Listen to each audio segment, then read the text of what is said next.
So my question for Tom Wadsworth, that I just kind of asked out loud when he said, it was all about edification. Well, I'm like, well, great, but how do you determine whether or not edification has taken place? How do you know that that has happened? How do you know that it's been effective edification? That's not exactly straightforward. We don't exactly know when somebody's edified, and sometimes the way we the way we measure edification now is if people learn all the things, and in Bloom's taxonomy of learning, this is like the lowest kind of learning, to learn and rote memory repeat all the correct doctrines and be able to repeat them with the same kind of sanctimony and authority that you heard them with. That's what they think edification is. If they can walk out of here and stay married and homeschool their kids and talk about the doctrine of supralapsarianism, then they have been edified. No, you have not been edified. I have another video coming out talking about if you're a Christian and you're married, you're not even married to your spouse. So stay tuned for that one. You're gonna enjoy that. So my answer to that question, how do you identify when edification has occurred, would be the simple thing of how do you assess someone's growth stage, and have they moved from the left to the right? Like, I don't have these charts in this particular show, but have they moved from the left to the right when it comes to all these growth and transformation metrics? Like on this chart, I'll just use these little ones over here to make the point, but like, have they come from here over here for all those things that are listed? Have they come from over here? Have they made progress in this direction for all those things listed? Have they come from over here to over here and all the things listed? Have they come from down here in Mammon Church up to here with any of these metrics that are listed there? Are they using all four kinds of knowing? Have they come from the left to the right on any of these metrics? See, so we have a lot of things that we've tried to enumerate out. And have you been edified? Well, you get evaluated in these things. Matter of fact, somebody just asked for an evaluation recently, and I took all the metrics that we listed in this video, and I gave them an assessment of where I thought they were based on my perspective for all these things. And then the idea would be, okay, in 3 years or maybe in a year, we do that again, and have they made any movement? Have they made any progress? Let's look at the edification assessment we did a year ago or 6 months ago, and let's see if we have made any progress. So have enumerated metrics in the person. Now, anytime you do this, you could be violating Goodhart's law. So you got to be very careful with that. As soon as you identify something as a metric of success, it breaks down as being useful as a metric of success. That's also a problem. So there's a catch-22 here, but you get the idea. We can't afford to just be nebulous with edification anymore. We need to really start narrowing down what we're meaning by this. I told ChatGPT, I'm doing a presentation on how people are making up for their ineffectiveness with moralistic ideological adherence and moralistic ideological propagation.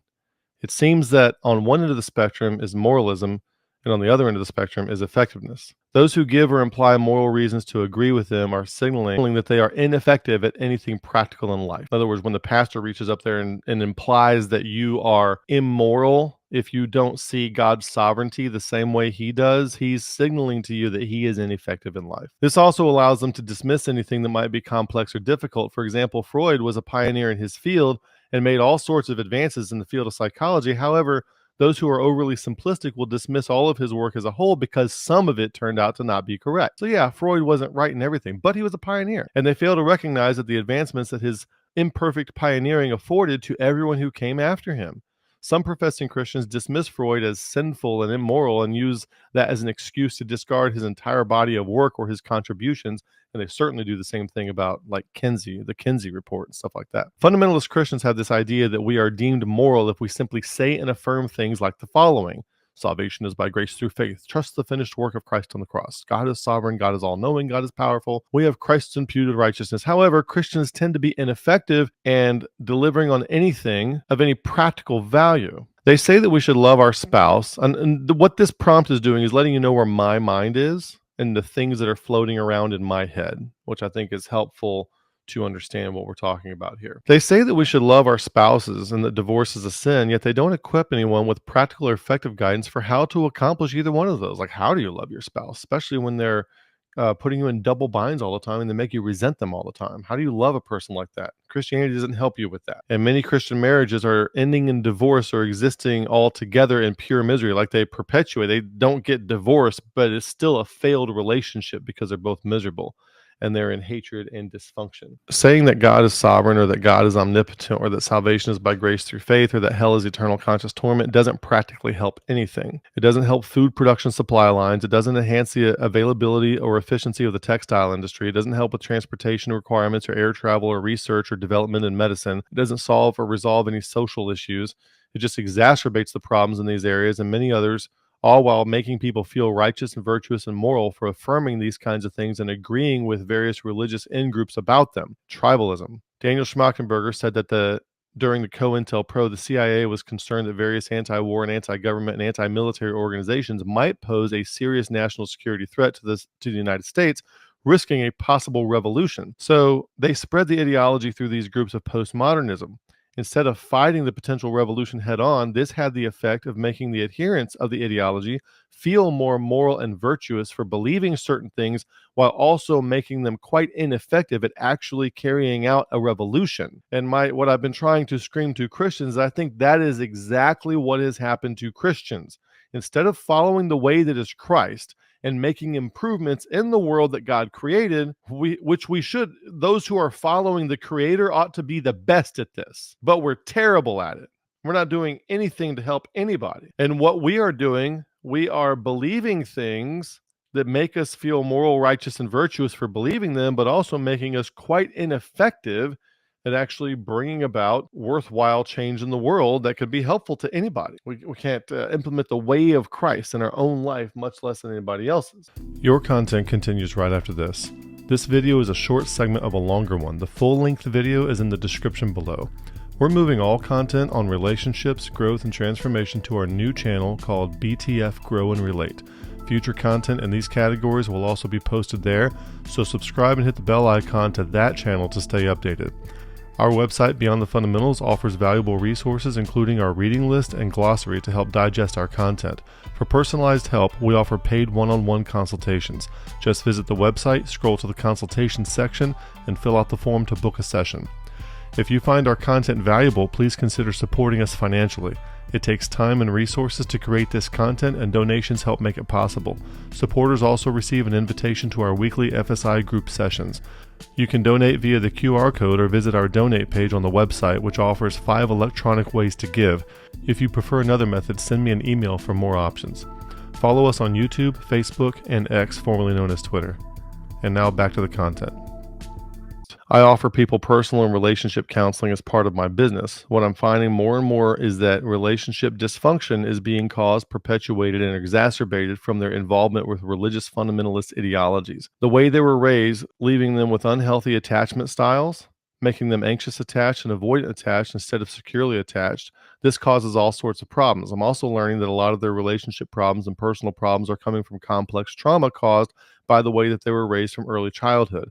I didn't know this until recently, but research shows that when a child is spanked by their parent or any kind of corporal punishment where the child is being hit, it causes the same response in the child's mind as any other kind of physical abuse, like a drunk parent beating them for no reason. I didn't know this till recently. I was spanked when I was a kid, and I was always an advocate of spanking your kids. Now my kids are 2 of them are adults. I've changed my mind on a lot of this stuff. And I've been diagnosed, I'll just be honest with you, I've been diagnosed with depression and anxiety disorder, and I found out that it comes back from some of the ways that I was raised. Now, I'm not in this place where I'm blaming my parents for this kind of stuff. It's not like that. It's the phase of consciousness of humanity into which I was born. It's what the people are doing. So I'm not resentful or angry at my parents for how I was raised. It's the spider web into which we were all born stuck, and we're trying to become unstuck ever so slowly. But what I would prefer is to have been taught some things about from when I had my own kids, instead of being taught to